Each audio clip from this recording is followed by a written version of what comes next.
Hello and welcome to our podcast, Just Us. Today's topic, we will be discussing the do's and don'ts of cultural relationships. Our theme verse is 2 Corinthians 7:2. Make room for us in your hearts.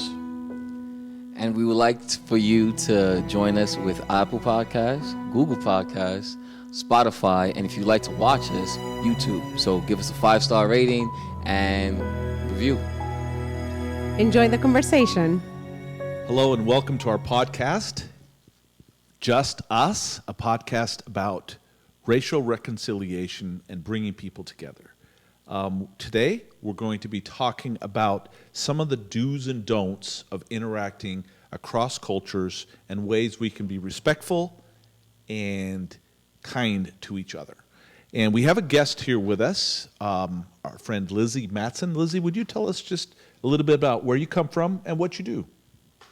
Yeah, thank you. It's good to be here. My name is Lizette Matson, and I am originally from Mexico. And right now I'm teaching middle school. I teach 7th and 8th grade. I teach all the subjects. And this is my second school year teaching at that level. It's really fun. It's very unique cultured. Yeah. And I love working there. I love doing that. Yeah, good. Well, thank you for being with us. So we're gonna get the don'ts out of the way first, and then we'll get to the do's as far as constructive ways that we can interact with each other. And so we on the list we have of don'ts, code switch to try and be relatable. What is it about that we shouldn't do, and why is that not good? So code switch to try and be relatable. So if you remember the code switching episode, and if you haven't, go to it and watch. Code switching is a tool that a lot of minorities use to fit in a place where they're not offered a table, right? So we would have to change our lingo, change our the way of speech to, I guess, seem educated or not even educated in acceptance, right? Mm-hmm. So that's part of the episode, so you could just go and watch that. So I can't give you everything at this moment. But when it comes to a person that has, I guess, status and authority, white people come into an atmosphere where, let's say there's a lot of people of color or black people, and try to change the wording of, yo, what's up, how you doing, kind of thing. There's no need for that, right? Mm-hmm. There's no need for you to code switch because you already have I guess, what's the word?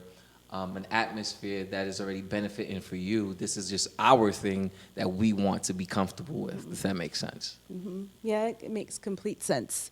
And code switching, like we did discuss, is a way that people of color primarily feel they need to assimilate into either a work culture or a societal culture to be less threatening. And that could either be with the way you dress or the way you speak or the way you wear your hair, can be viewed as unprofessional. For example, the Crown Act just passed, earlier this year? The Crown Act was a legislator that passed where organizations cannot discriminate against people of color discriminate against their hairstyles, their natural hairstyles. And I've heard some people say they actually had to pass a bill, to make that into an act so you won't discriminate against your hairstyle. Well, obviously it has happened. A lot of, even me starting my career, my hair was straight and relaxed because, going into the workplace, you have to look the part, and then change your speech. So either you're speaking in a non-threatening way, you're smiling more, so you aren't as threatening. So code switching is something that's a daily thing for me, depending on my group that I'm in. So as a don't, mm-hmm. So for me, for example, as a white person, like you said, Hans, don't come in and try to culturally assimilate the vernacular, right, and talk like that. If a person does that, how does that come across? if a person does that? It comes across, one, ignorant, of course. Two, you're trying too hard. Yeah. We understand English, so you can speak properly. Right. There's no reason to try to dumb down. Like it's like as if the king comes down and try to mingle with the kind of, I'm not gonna say lesser Peons. people, right? Like they're however you want to call it. There's no need, you know what I mean? There's like we could talk how we need to talk. This is not an environment that you're comfortable with, so don't try to make yourself comfortable or fit in. Like, well, you're fine. Like, hello, how you doing, kind of thing. So it's just, if that's answering your question. So that if a person does that, it just doesn't come across as respectful and courteous. Right. Right, like let's say myself, like even, and it doesn't even have to be a white person, right? Right. Like, do you speak Spanish, correct? Correct. All right. So Lizzie, if I come to you and say, "Hola," da da da, like and I don't speak Spanish at all, it's just like, why? You speak English? You could be like, hey, just speak English. I understand you, kind of thing. So that's how it is. So it doesn't have to just be a white and a black person. It could just be any person that tries to assimilate into an environment that you don't even need to assimilate in, because it's like we could speak the same language, the dialect, right? And part of it seems like it's going to require some willingness to learn, because, for example, you mentioned Lizzie speaking Spanish. I studied some Spanish, and when I interact with Hispanic friends, they seem to like it when I use some phrases. And so that isn't necessarily code switching, but yet, like you said, there's an exaggerated way. Correct. Yeah. Unless you're invited, you know what I mean? The language or the lingo is spoken to you, and they're invited to just then have at it. But if you're just trying to just bulldoze in and try to assimilate and try to make it seem like you're part of this when you're not, that's the problem. It's very tone deaf. Right. It also feels like kind of an invasion. Yeah. There You it know, is. because That's a good word. yeah, if you're invading my space because you want to be a part of this, but you don't know how to ask to be a part of it. Correct. So you feel like you either you need to be there because you're a majority and we're supposed to make you feel comfortable automatically, whereas if I were to go into your space, I would have to change myself, to make you feel comfortable. So yeah. And again, if the whole goal is let's work towards unity and understanding and building bridges, then we want to be aware of if something is awkward, if it's uncomfortable. Okay, another one is to mimic other people's accents. Oh, yeah. That's a don't. That's a don't.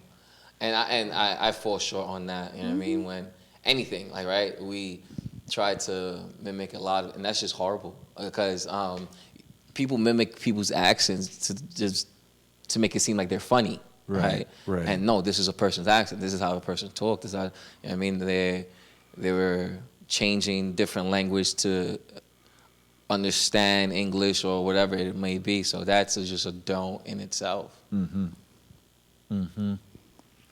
Yeah.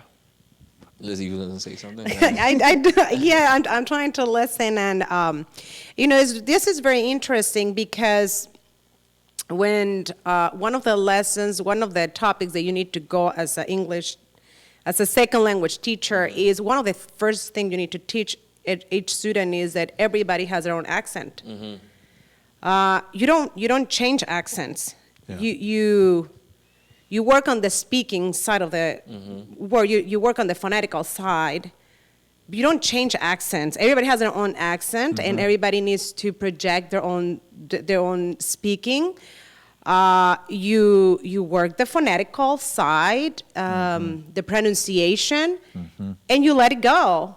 Because in your own language, even if you never learn a second language, your own language will have your own accent, and it has to do with geography, it has to do with the culture. So it can be kind of weird that somebody's trying to change accent. It's like, it goes against your, I don't know, your anatomy and your mouth, a type of thing.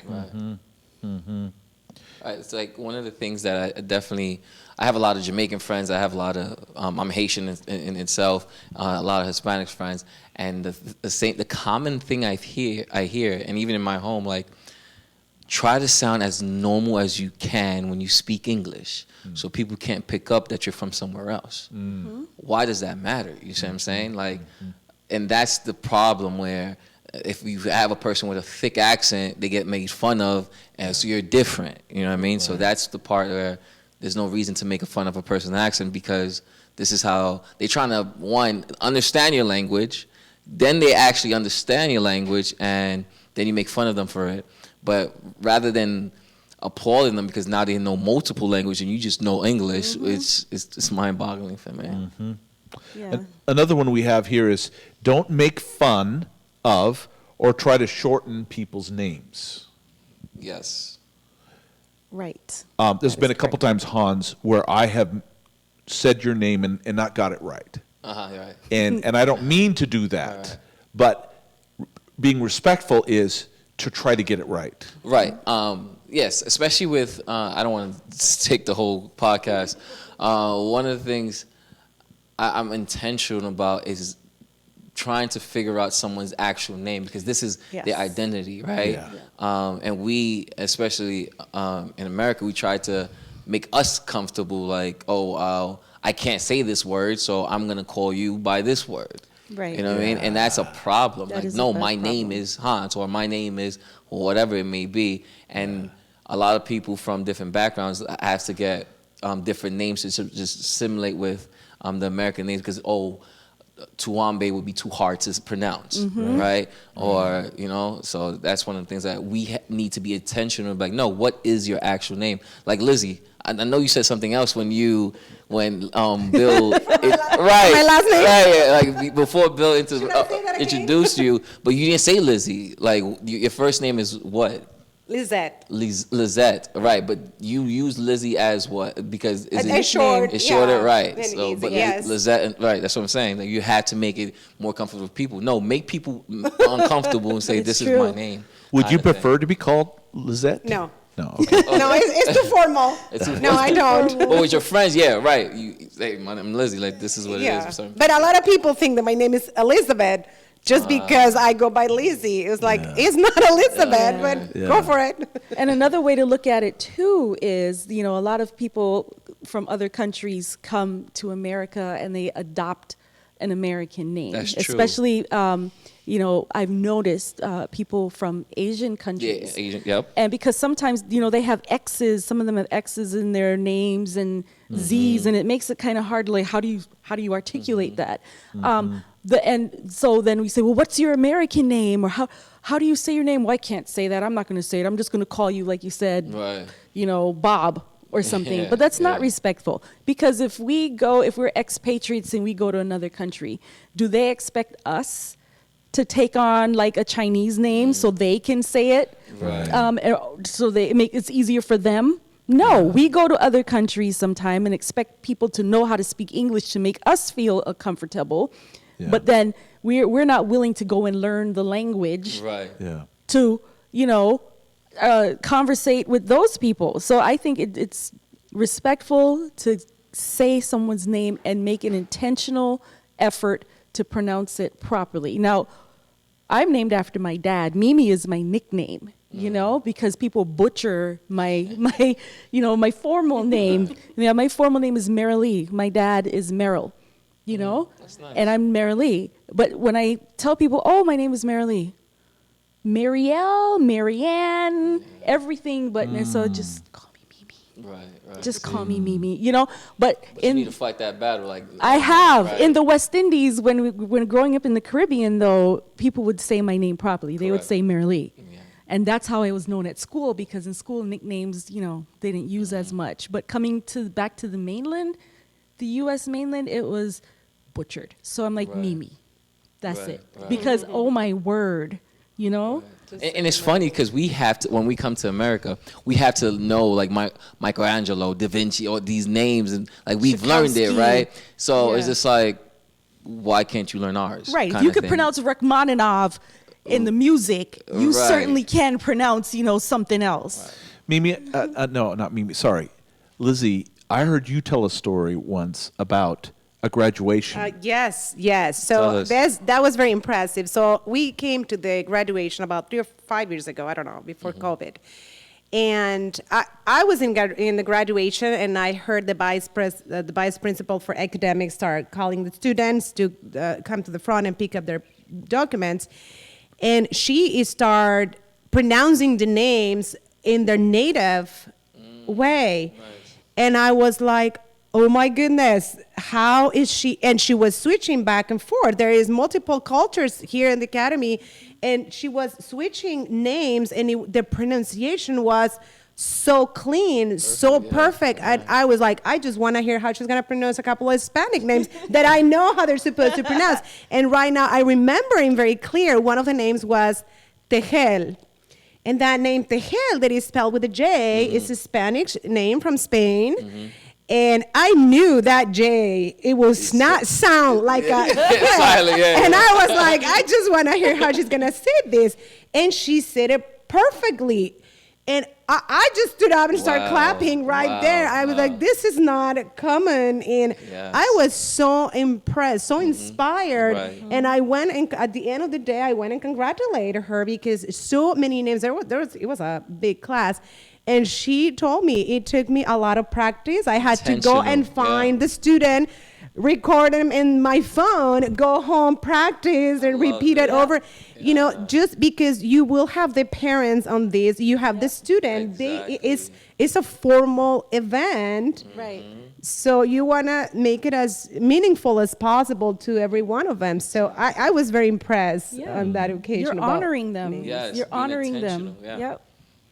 That's critical, to being a part of the belonging, when I intentionally respect you and respect you, jouissance. Did I say that right? Nice. I said Wow. it right. Because I practiced. I said it was wrong good. the first time, and then I practiced it. Wow. So that's what we have to do, to let people know, hey, I see you, I recognize Right. you, Right. I hear you, and I'm learning, how to do this and make you Right. feel a part of this, community of belonging. That's what we need to do more of. Right. And Yeah. you guys understand, especially the origin of it, right? When people are taken from their home and they're going to give you a new name. Like Hans is a German name. I am not German. You see what I'm saying? So if you lose the person's identity, you lose the person's culture, you lose so much when you don't understand and make it intentional to understand the person's name. Yep. Because a lot of people coming from America, the colonizers, they changed the person's name so it could be fitting for them. Right. Toby, all Yes. these. If you watch, there's a Kunta, lot of the roots, Kunta Kinte, right? yeah. Kunta Kinte, they want you to change your name, then you lose your identity. So if you make it intentional, like the professor did, you win so much without even knowing that you've won. You see what I'm saying? And the relationship is built. And I just love that story. That was a beautiful story in Yeah. itself. Well, doesn't Scripture say, honor one another above yourselves? And so that teacher that you spoke of, Lizzie, honored those students and their families by taking the time to learn how to say their names correctly. Right. They honored them. Yeah. Something that I want to say here, and because my husband already knows, one of my biggest adjustments when I got married and came into this culture was changing my name. That was, I think that was the toughest thing for me to do because I loved him and I was okay, but in my culture, you always do, and you get married and you add to your last name, right. but you don't remove your half name, your dad's last name or your mom's last name. You don't do that. So when I became and I did the transition, I was like, I have a bunch of diplomas on my wall. They're not mine anymore because Lizzie Madsen never went to college. She never finished high school. And now I lost it. I lost my identity. That's exactly it. Or should I say I enrich? I don't know. It's different. Now Lizzie Madsen is getting a master's degree, but she never got a college degree. So but this is a cultural. I don't think this is necessarily, but it is. It has to do with culture. It has to do with tolerance. It has to do with. I don't know. You give up one things, you adopt other things. It's really interesting. I hyphenated my name. You know, I said, I am not dropping my name. Call me what you want. I love it. Do whatever. This is who I was born as, you know, this is my father's name, and I'm keeping it, you know. So like you said, I guess for me, it could have been a preference for some other women. But yes, I didn't know at the time that, I was wondering why a lot of people from Latin American countries or whatever have like 4 names or 5 names. Right. It's because they add on, they keep the mother's name, the Yeah. father's name. Right. You your have a middle dad, name, you your have a first name. mom. Yeah. So you are not just one person around. You have your dad's last name, your mom's last name. Yes. Wow. So what was your name? Do you mind sharing, Lizzie, your last name before you got Maiden married? My last name is Harper Castillo. Okay. Mm. Okay. Yeah. Okay. Wow, that's awesome. Now imagine if you had all of it. I know. Have mercy. Yeah. So another don't that we have is don't stereotype and assume that everyone in a group feels and acts alike. Oh, definitely. So what does that look like? What does that mean? I want to take that. I don't. So, go ahead, Mimi. I feel like you have it. What is it? Say that one more time, just so I can. So don't stereotype people and assume that everyone in a group feels and acts alike. Okay, that's okay. I heard you right, because that's like saying I can speak for all Black people, Right. or you could speak for all Spanish-speaking people, or for everyone from Mexico, or you could speak for all white people, because we all don't think alike. Different You know, experience. Yeah. in general, we have this experience, you know, or I could say in general, Black people have experienced this, Right. but I can't speak for all Black people, Right. you know, because people probably from some African countries may think different than from West Indians, you know, Black West Indians, or even Black Americans, or even Afro-Latinos, they may think different. So I can share my experience and not think that everyone feels the same way that I do, because that's not always true. Right. And one of the things that's keen on that is like coming to America is different. Like they just label Black people. There's different Black people. Like when Right. like even parents, like they was like, don't be that like African Americans is different than African people. Africans Yes. are different than Caribbean people. Yes. Like it's a whole different ball field. Like it's like you have to be better than this person because they show Black people, African American people as lazy. They're not doing anything. Right. So coming to the States, you have to do so much. Like I know that pressure was on my sister, my Oh, yeah. brothers, and it's just like you have to excel. Yep. So thinking that it's just one part, like just put everyone in one melting pot is you're gonna mess everything out because it's not that case.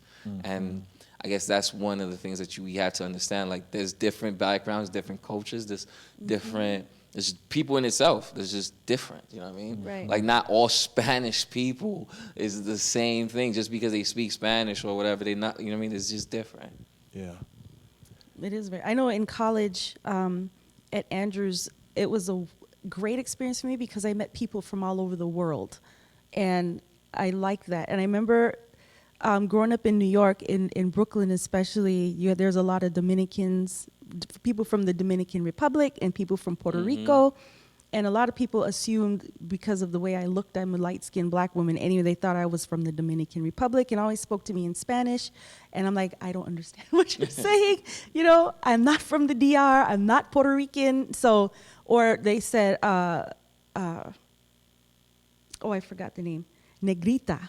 That's what I was like. I'm like, wait a minute, what you mean by that? That's a little, but I heard that. So, that's not I asked someone, they said, that's what they use in the DR. I said, that's not necessarily a negative connotation. Right. That's just, I was like, oh, okay. Yeah. Because if you come here and say that, somebody might think different. Yeah.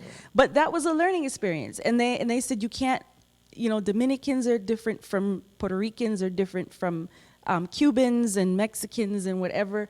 And, you can't assume that just because they're all speaking Spanish, they all think the same. their culture is the same. Right. So we have to be careful how we stereotype and point at people because of Right.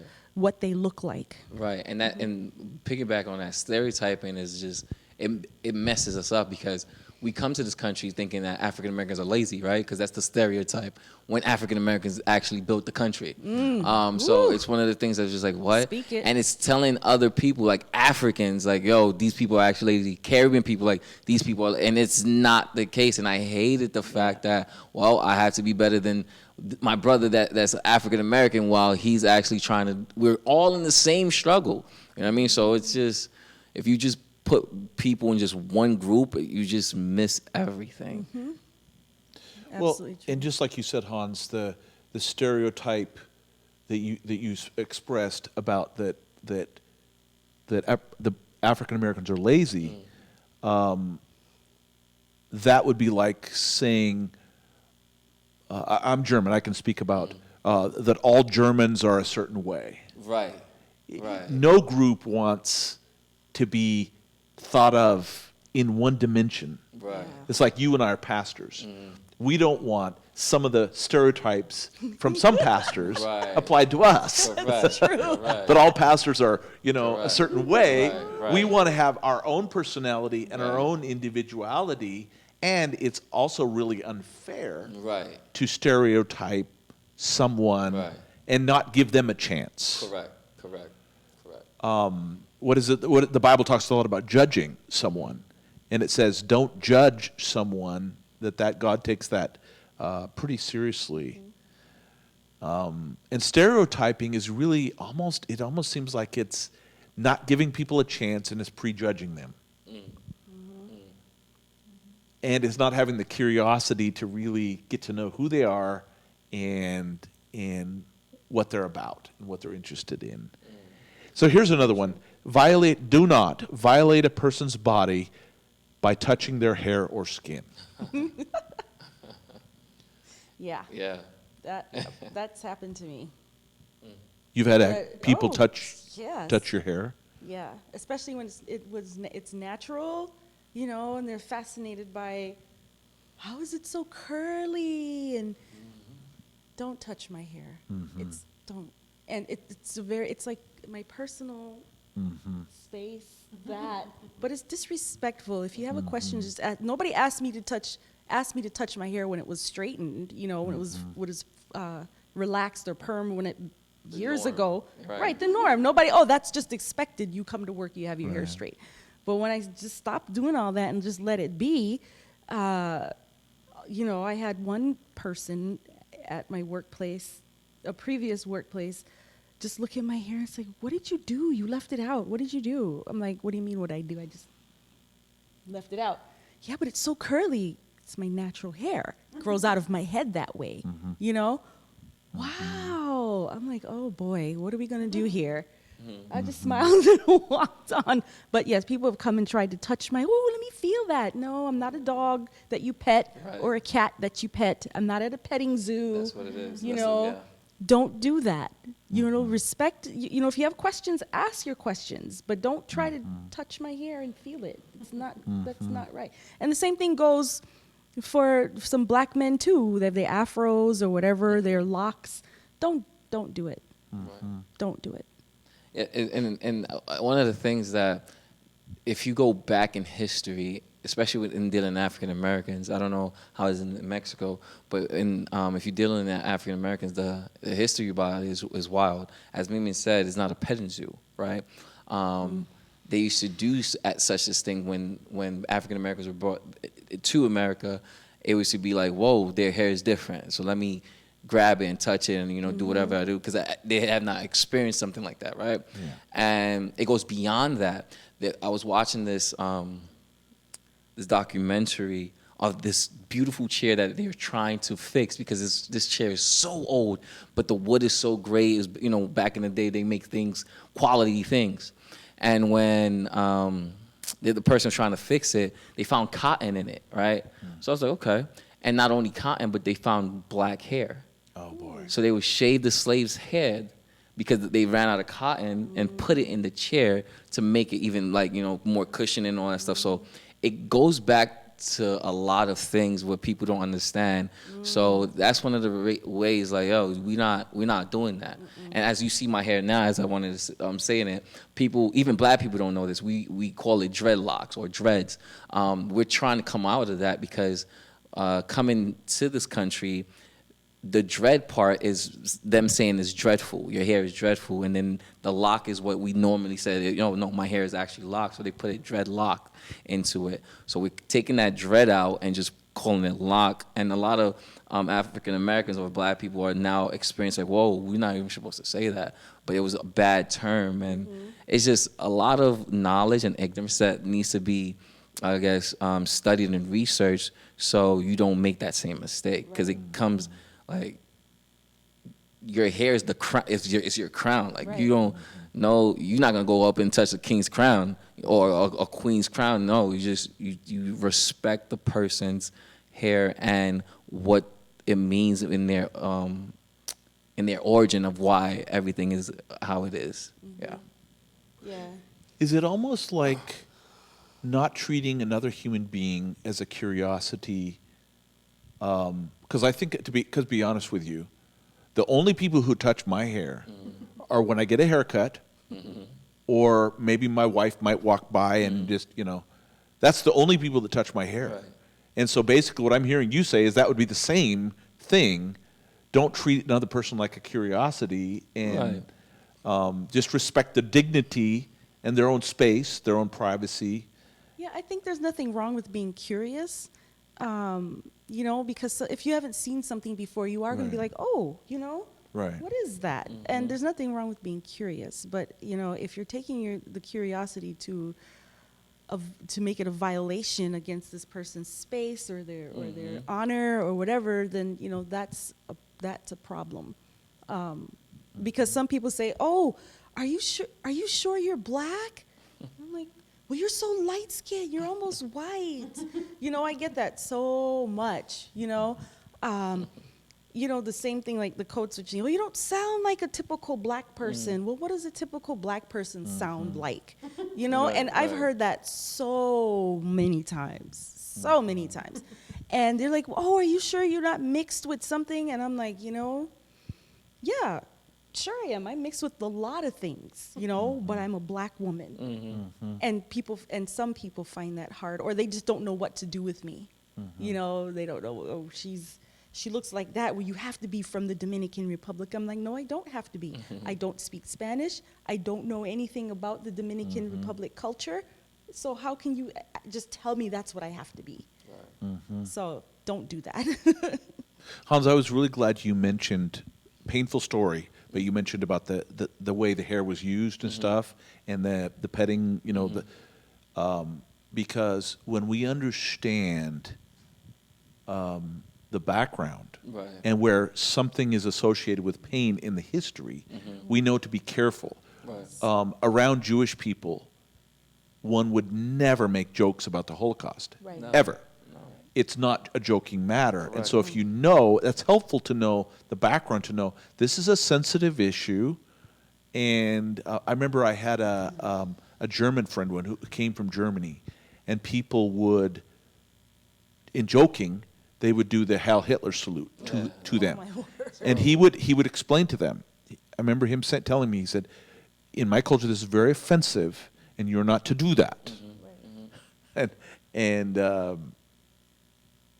He understood they did it out of ignorance, but still, it was really hurtful for him. And he did not want, because he was horrified by what the Nazis has done. And so, respecting the dignity of everybody, of everyone, and just having a kindness seems to me any other, as we think about it, we're going to transition to the do's. We did the don'ts, but any other last ones, anyone come to mind before we transition? Bill, I think the education is very important, to take the time to listen to each other. Yes. And to learn from each other, and, why we do this or why we don't do this. Yeah. This touching hair thing, it's really interesting because, you know, we live here. My daughters were born here. So we go into my culture every year for them to learn from their from that culture too, and meet their family, our family and everything. And we'll go, and my daughter, who was born with that really, really curly hair, she's very social, she is very outgoing. But when she started realizing, when she started noticing, you know, the different people around, she came one time. We were walking. We went for a meal or something. As we were walking on the street, she came to me like kind of offended, like, "There's a lady who touched my head," and I told her, "Nicole, it's okay. In this culture, what it means, they're complimenting you. They admire how cute your hair is, and that's what they meant." I saw her, but she is used to not be touched, because in this culture, you don't touch kids. You don't go that way. But for her, it was uncomfortable. So little by little, you know, they will gonna say something sweet, and then they're gonna. It's really unique. That's what they're trying to say. So she was like, "Oh, okay." But, you know, it was not until you learn what is about it. And of course, you need to be aware of your surroundings. Correct. That's a totally different intention. That's a totally different purpose. But it's important that we listen. Yeah. And I mean, this story that you just mentioned, that's horrible. That is, I can't believe that. So yes, to take the time to listen to each other. Right, right. And it's kind of like you and I were talking about one time, Hans, about in Thai culture, showing the bottom of the foot. Yeah. So learning what is significant in the local culture and being respectful of it. Correct. And that is, that's something really, well, let's transition to some of the do's. Some of the things that as we relate culturally that we can, because again, our whole goal is, Jesus said he wants us to be one. And that glorifies him when we are one. Now, that doesn't mean we look and act all the same, but we are one in our cooperation, in our unity, Right. and as a loving family. Like you mentioned, Lizzie, you take your children down to visit Grandma and Grandpa in Mexico, and then you also have Grandma and Grandpa here, but you're all one. So here, the first one is believe each person's story. So what does that mean in the context of cultures? Believe each person's story. You know, something that I love to do in my classroom, and I do as soon as possible, is to point it out, the different cultures we have in the classroom. That's nice. And yes, and something that the topic, usually social studies, it takes the class to a totally different dimension when we hear the same topic from the different perspectives. Wow. You know, when we hear, how did you process this part of history? You know, when we teach, world history, how do you learn this story? How do you from this culture learn this story? How do you learn this story? And it's really interesting how the same history is being taught from different perspectives, because that is humanity. It's to make a difference and to recognize the way your culture experience and the way your experience, to listen again, to take the time to listen to each other and to learn from each other is a very unique opportunity. No everybody has it. No every classroom has it. No every individual bring that up and enrich every one of us. That's valuable. You're a great teacher. Like, I could tell when I was teaching, when I was a student, a kid, my teachers, like we thought Christopher Columbus was a hero. You see what I'm saying? Yes. Like we were taught Christopher Columbus, and a lot of people still think Christopher Columbus is a hero when he's definitely not. So you teaching them like that I am happy for our generation, because that's good. Like I had to relearn a lot of things. You're already putting the foundation of them not having to relearn a lot when they get older. But that's phenomenal. To answer the question, can you repeat the question? So the do is to believe each person's story. Oh yes. Like I think one of the one of our colleagues, Randy Maxwell, when he said he lived in Idaho, and he's never really seen any kind of racist events towards him, right? And that doesn't mean that there's no racist people there. He's just never experienced it. So in that, it's just like you believe that person's story and be like, okay, I see you, I hear you, and that's great. And if another person in Idaho has that opposite effect, well, I've been called this, racial slurs, you still believe that person's story, and you support them, and then you uplift them in the way that you can. So that's what I think it means in that, like, just because it's just it's the same coin but two different sides, right? And you just believe both sides. And to believe someone's story, there's a story in the Bible about a girl who experienced trauma. Her name was Tamar, and she was David's daughter. And it's interesting that when her brother told her, shh, be quiet, don't tell the story. It's interesting that later on, the Bible said she dwelt in her brother's house, a desolate woman. In other words, when we stuff our story and don't tell our story, and then also when we're not believed, to take someone seriously and believe them and give the freedom, like you said, Hans, the freedom that one person can have one experience, good, glad that happened to you, Right.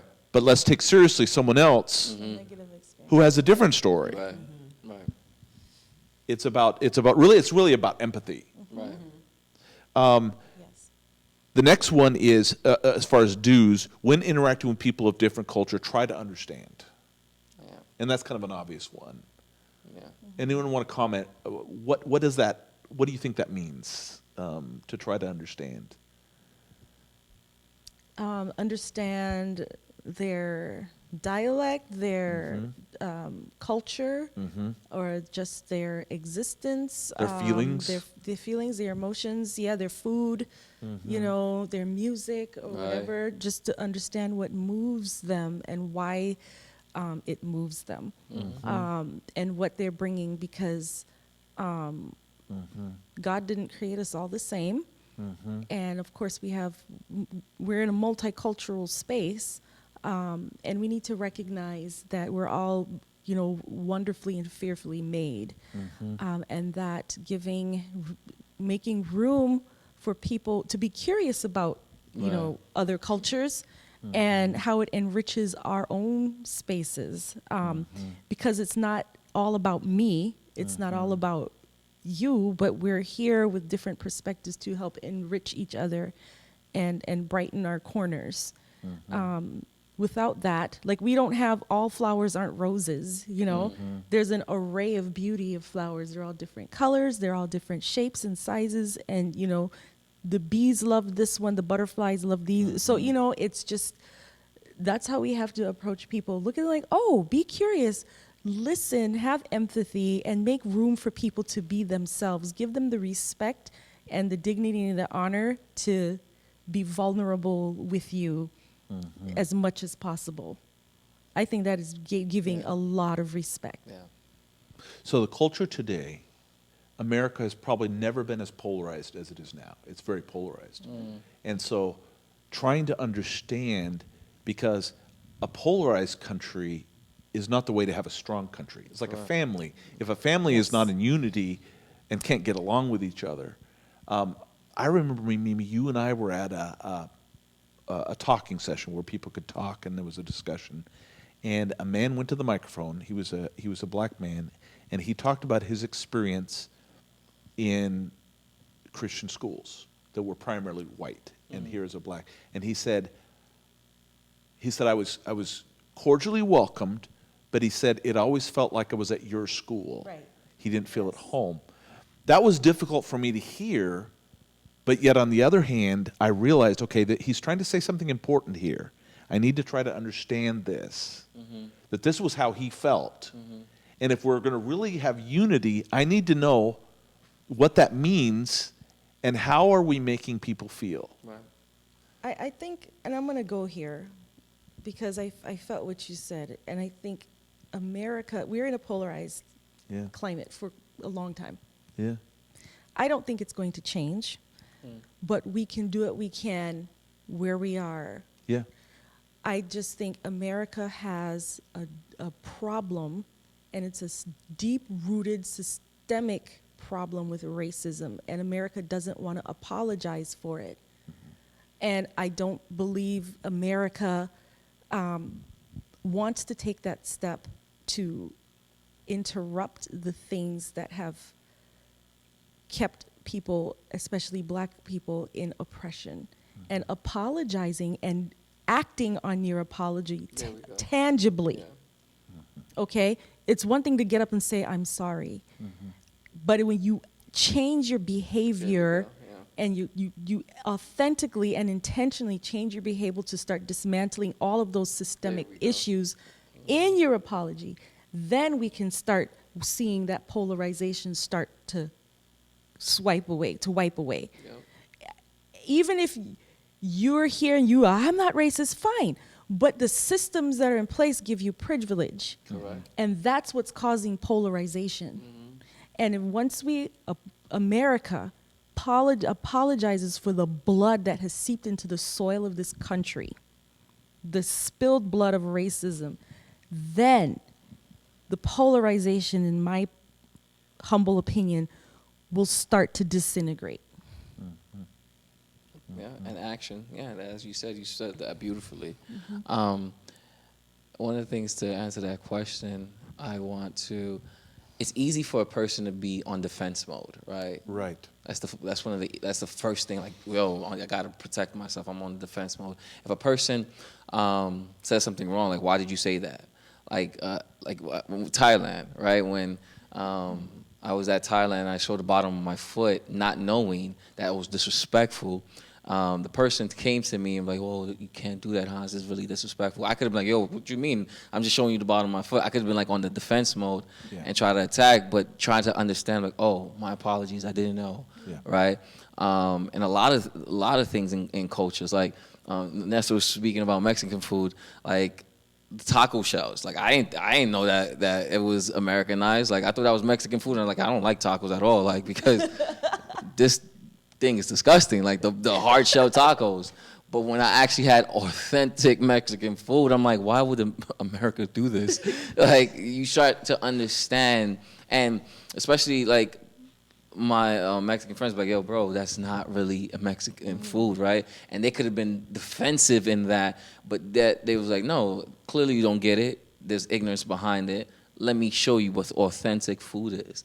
So it takes two to tango. Like one, to get the chance to learn, and two, to listen and not be offensive when it's not what you hear. Like, so I feel like that's what we need to do as people. Like, sit at that table, hear them out, and then we move on from there. Yeah. Humility. Sorry. Well, in my defense, something that there are several topics when I get to teach social studies that I wish I could skip them. It's embarrassing. It's embarrassing to tell the next generation. So we did this, and the kids look at you like, "Are you part of this history?" It's like. I just want kids to know, and several times I'm just starting and thinking like, how can I color it? How can I change the color of this story? How can I change the tune? How can I not be so severe? But then at the same time, I think, and if I don't teach, what if we go and do the same mistake again? Yeah. Wow. What if we repeat the same story over and over and over? Or I mean, we know the prophecy, we know where we're going, we know what has been happening, but it's something that it gives me hope as a teacher. And at least I finished those classes like, okay, I think we did something good today, is that the kids are shocked how we got into this. It's like, they don't process those topics the same way we process other topics. Like, yeah, there was a segregation. Yes, there was a slavery in this country not a long time ago. Yeah, and the students are like, it's a very uncomfortable day. Yeah. And, I remember very clearly in one of the classes, the curriculum ask your students to raise their hand if they have ever experienced these type of feelings. And I have 2 or 3 kids raising their hands, and there is a dead silence in my classroom. Wow. So I feel, if the kids are uncomfortable, there is hope. Yeah. Wow. If the kids don't like this, there is hope. Yeah. To my own daughters, I had to teach this one, and they went on and asking that question, like, but why? But why do needs to be happen? But who cares the color? And it was like, you just need to learn this so we never go through this again. So Wow. I just hope, I feel hope sometimes that at least that generation see things differently. That's amazing. Yeah. That is, and that's quality teaching. Yeah. To help your kids understand. So here's a thought. When you think of trying to bring reconciliation between 2 people who have a relationship and there's pain and there's alienation that's happened, you have to listen to the other person's story and understand it and have empathy and apologize when appropriate for reconciliation to happen. And hearing like you pointed out, Mimi, that if we want a better world, we may not be able to change everything in the world, but we can in our community. We can, in the circles we can operate that way with an openness and an understanding and a humility to hearing what causes pain for someone else and having empathy. The next one is to be yourself and be natural. In the context of culture, what does that look like? To be yourself and be natural. Don't assimilate. Like, you don't have to be true to who you are, and be true to what you believe in your culture. And that's one of the things that I feel like my parents lacked in teaching, which makes sense because when you come from a different country, right, you have to fit in, right? You have to do what's norm. You have to, you know what I mean? And that's what they have taught. But if you teach your kids to be like, yo, this is you, this is how we dress, this is how we talk, this is our culture, you get more beauty in that. You know what I mean? Like, if you just see everything black and white and everything's dull, everything's just robots, like there's no beauty in that. But when you have different culture, different colors, like you see the world as a canvas and it's just a beautiful painting rather than just gray, you know what I mean? So it's always good to be true to who you are, especially for our younger kids, right? They're dealing with identity issues. They're dealing with a lot of things, depression, suicidal thoughts. If you actually could just be true to who you are and your like you'll be uplifted, like you have this freedom, like, man, this is me. That's how I see it. Yeah, I think a lot of kids have, especially the younger generations, they have access to much more information than when I was growing up. They have their cell phones, they have the TVs, they have all these things. And when I was that age, we had to go to the library or go to the Encyclopedia True. Britannica. We didn't get instant information. So I think it's critical for us to allow ourselves to be vulnerable, and that's by being real. And I'm going to bring my authentic self to you. And some people may not know what to do with that. Some people may say, oh my goodness, that's scary. Oh, that's too much. That's just way too much. Some people may feel like they don't have anything to contribute that's valuable. Like, well, I'm from Montana. What does that mean? Well, you still have a story. You still have a experience that you can share. It may not be mine, but it's yours. And what can you do with that? So the kids you're teaching who are just shocked, by what they're learning because it's history.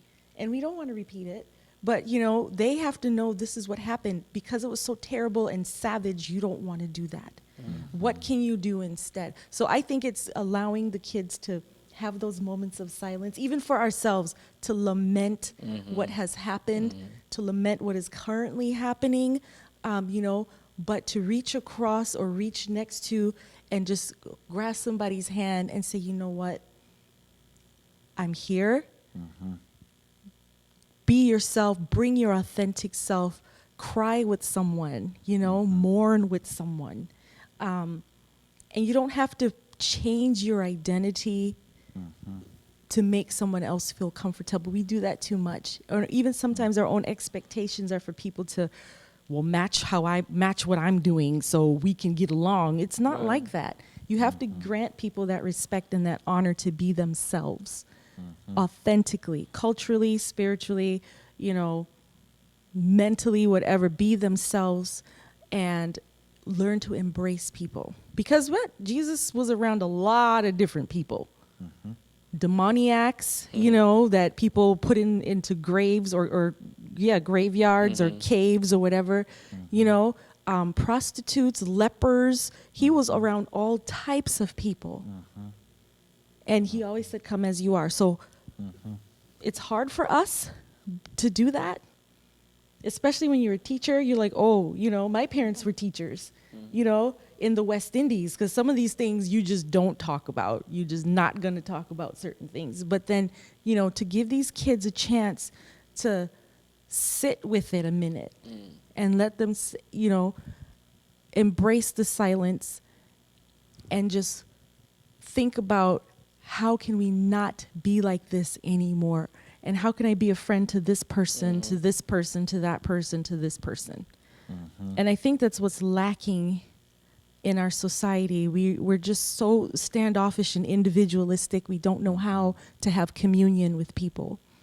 And obviously these are extremes, but within the last months we have had 2 mass shootings that were racially motivated, and it breaks our hearts.